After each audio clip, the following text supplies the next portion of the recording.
Bonjour. Donc moi, en fait, je voulais commencer par peut-être une citation de Coco Chanel qui disait qu'on n'a pas deux fois l'occasion de faire une bonne première impression. Et qui nous parle de quoi? Qui nous parle en fait de l'importance de l'image qui est fondamentale dans nos sociétés à l'heure actuelle. Et c'est pas quelque chose qui est prêt de changer. Donc il n'y a pas que les créateurs de mode qui connaissent l'importance de l'image. C'est aussi étudié par des sociologues, par des professeurs d'université. Et on parle notamment de la règle des 3 V d'Albert Méradian qui nous dit que dans nos communications avec les tiers, 55% de l'impact est basé sur le visuel, l'importance de l'image.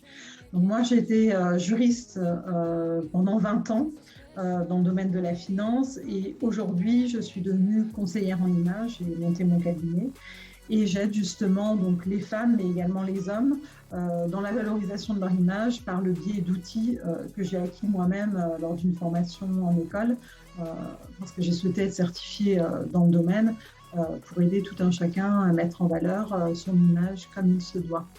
Alors ma problématique, c'est qu'en fait, moi, je suis une grosse consommatrice d'images, que ce soit dans les magazines, dans les défilés, dans ce genre de choses, ou sur les réseaux sociaux, mais je n'étais pas moi-même utilisatrice des réseaux, parce que j'en ai jamais senti l'intérêt dans ma vie privée. Par contre, à partir du moment où j'avais décidé de monter mon activité, le besoin s'en est fait ressentir et j'étais absolument pas qualifiée pour le faire. Et donc, je me suis dit que j'avais besoin d'une experte pour m'aider à déterminer mon identité visuelle et être présente sur les réseaux en tant que professionnelle. Donc, ma problématique, c'était vraiment de savoir techniquement comment faire parce que je n'y connaissais rien en fait. Alors moi, à l'issue de la journée, j'avais vraiment besoin, et j'étais dans une problématique en fait d'urgence un petit peu, j'avais besoin d'avoir un profil en ligne pour mon activité professionnelle à la fois sur LinkedIn et à la fois sur Instagram. Et ça, il fallait qu'à l'issue de la journée, ce soit fait en fait. Donc ça, c'était vraiment mes objectifs. Et aussi, peut-être en amont, c'était définir une identité visuelle qui me ressemble par rapport à mon activité, suite aux échanges qu'on avait eus, pour vraiment définir qui je suis et ce que je fais. Et ça, encore une fois, pour moi, c'était pas possible de le faire parce que j'ai pas les skills en fait. L'objectif a été atteint, déjà parce qu'en amont, tu avais travaillé sur ce que j'avais demandé, c'est-à-dire que tu m'as fait des propositions. Donc ça, c'était déjà chouette parce que ça m'a aidé à visualiser concrètement de quoi on parlait parce que finalement, ça restait super abstrait pour moi. Et surtout, j'ai été en capacité, à l'issue de la journée, de faire moi-même les choses en fait. J'avais plus besoin qu'on me tienne la main. Ça m'a un peu rassurée, je me suis sentie un peu plus légère en fait. Et donc effectivement, on avait fait une bannière LinkedIn que j'ai pu publier, qui était présente. Enfin, c'était tout à fait concret. On n'est pas passé la journée à discuter, on a fait des choses concrètes. Donc oui, mes objectifs étaient largement atteints à l'issue de la journée. Oui. Je me suis sentie super fatiguée parce que c'était vraiment intense. Enfin, moi, vraiment, encore une fois, j'étais vraiment consommatrice d'images, consommatrice des réseaux, mais absolument pas actrice. J'ai toujours vécu avec mon réseau existant et je n'avais pas besoin de ça. Donc, moi, c'était vraiment une grosse charge mentale que j'avais parce que je ne savais pas comment faire. Et donc, je me suis sentie vraiment libérée, légère en sortant de la formation en me disant, OK, c'est ça, maintenant je sais de quoi il s'agit, je sais comment faire. Donc c'était vraiment intense parce que moi il a fallu que j'emmagasine beaucoup d'informations parce qu'encore une fois j'étais vraiment loin derrière, hein. Mais surtout je me suis sentie rassurée et c'était ok, j'ai un peu dédramatisé en fait, donc ça c'était vraiment chouette.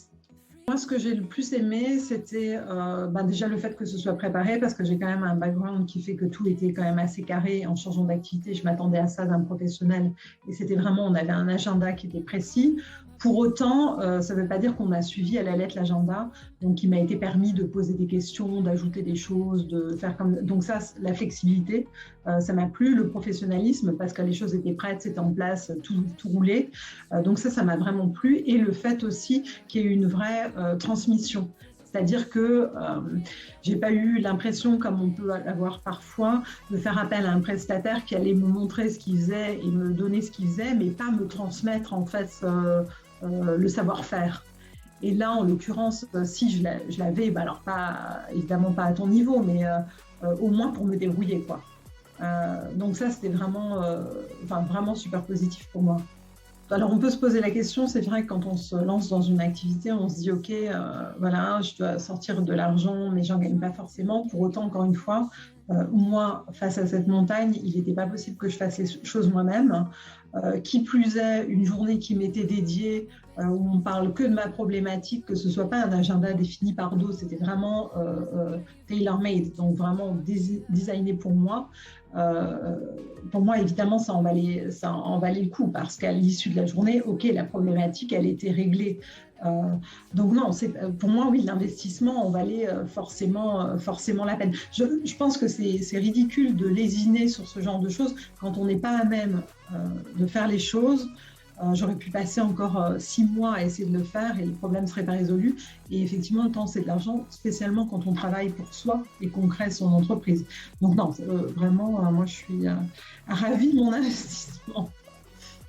Moi, pour toutes les raisons que j'ai évoquées, je pense que ça en vaut vraiment le coup. On s'interroge, hein, de toute façon, quand on se lance, il y a plein de coûts, il y a plein de factures à régler, de prestataires éventuellement à prendre ou pas prendre. Mais là, vraiment, enfin, moi, j'ai vu le résultat concret. Donc, je pense que c'est pas, quand on n'est pas expert dans un domaine et que surtout on trouve le bon interlocuteur aussi, c'est ça qui est important. Je pense qu'il ne faut pas tergiverser et se dire, OK, on y va. Et voilà, et foncer et pas. Oui, je recommanderais évidemment, parce que c'est vraiment une grosse étape qui est faite et c'est une étape qui est nécessaire. On ne peut pas la faire traîner en fait. Donc moi, oui, je recommanderais à toute personne qui se lance, qui n'a pas les compétences, de faire appel à tes services, évidemment. Ouais. Moi, ce que je voulais dire, c'est que par exemple, donc j'étais venue vraiment franchement démunie, j'étais en méga stress quand je suis arrivée, parce que vraiment, c'est pas du tout ma zone de confort. En plus, pour plein de raisons, de circonstances, c'était compliqué ce matin-là. Et donc, j'étais en méga stress. Et quand je suis sortie, je me suis vraiment sentie fatiguée, mais libérée, au point que mon idée sur mon projet a évolué et que j'ai été capable de faire les choses moi-même. C'est-à-dire que j'ai même pas eu besoin, on a fait un suivi, on a pu échanger, etc.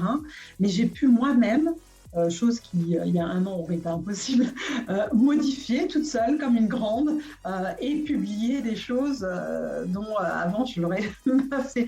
Donc ça, c'est vraiment le truc qui est en top. Non seulement il y a eu la transmission de connaissances, mais je me suis sentie l'aplomb, la légitimité de changer finalement au fur et à mesure que mon idée évoluait. Et ça, c'est quand même assez inédit. J'avoue que je ne m'attendais pas à ça. Donc voilà, donc ça, c'était vraiment le truc, la cerise sur le gâteau, je pense.